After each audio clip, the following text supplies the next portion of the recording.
பெருமானார் ஸல்லல்லாஹு அலைஹி வஸல்லம் இடத்தில் ஒரு முறை ஒரு நபித்தோழர் வந்து கேட்கிறார், ஜா ரஜுலுன் இலா ரசூலில்லாஹி ஸல்லல்லாஹு அலைஹி வஸல்லம் ஃபகால், ரசூலுல்லாஹ்விடத்தில் வந்து சொல்கிறார், அல்லாஹ்வின் தூதரே, மன் அஹக்குன் நாஸி பி ஹுஸ்னி ஸஹாபதி, இந்த உலகத்திலேயே நான் நட்பு கொள்வதற்கு யார் தகுதியானவர்கள், ஒரு நண்பரை எனக்கு சொல்லித் தாருங்கள் அப்படிங்கிறாங்க. ரசூலுல்லாஹி ஸல்லல்லாஹு அலைஹி வஸல்லம் சொல்றாங்கன்னா, உம்முக்க, உனது தாயார் தான் உனக்கு ஏற்ற நண்பன்.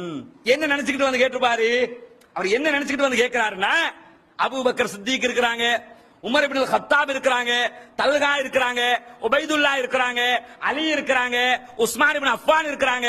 இது மாதிரி பெரிய பெரிய சஹாபாக்களா இருக்கிறதுனால இவருக்கு ஒரு தோழர் தேவை, ஃப்ரெண்ட் தேவை. ரசூலுல்லாஹ் ஹிஜ்ரத் செய்து வந்தவர்களை ஒருவரோடு ஒருவரை நட்பாக்கி வைத்தார்களே, அது மாதிரி எனக்கு ஒரு நண்பனை காட்டி தாருங்கள் என்று சொல்லுகிறார்கள். சொல்லுகிற நேரத்தில் நபிகள் பெருமானார் ஸல்லல்லாஹு அலைஹி வஸல்லம் சொல்றாங்க, உன்னுடைய தாயார் தான் உனக்கு ஏற்ற நண்பன். அவர் என்ன நினைக்கிறாரு, நாம என்ன கேள்வி கேட்டோம், ரசூலுல்லாஹ் என்ன பதில் சொல்றாங்க. அப்ப திரும்ப கேட்கிறார், அல்லாஹ்வின் தூதரே, இந்த உலகத்திலேயே நட்பு கொள்வதற்கு, பாசம் பாராட்டுவதற்கு, நேசமாக இருப்பதற்கு ஒரு நண்பனை கற்றுத்தாருங்கள். இரண்டாவது வாட்டி ரசூலுல்லாஹ் சொல்றாங்க, உம்முக்க, உனது தாயார் தான் உனக்கு ஏற்ற நண்பன் அப்படிங்கிறாங்க. மூணாவது தடவையும் கேட்கிறாரு, ரசூலுல்லாஹ் சொல்கிறார்கள், உனது தாயார் தான் உனக்கு ஏற்ற நண்பன். நாலாவது தடவை கேட்கிறாரு. பொதுவா சஹாபாக்கள் ஒரு விஷயத்தை 3 தடவை கேட்பார்கள், 4வது தடவை கேட்க மாட்டாங்க.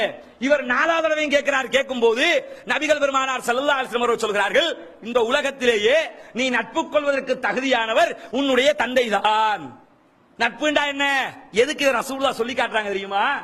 பெற்றோர்களோடு பிள்ளைகளும், பிள்ளைகளோடு பெற்றோர்களும் ஒரு நண்பனை போன்று பழக வேண்டும். யோசித்து பாருங்கள்.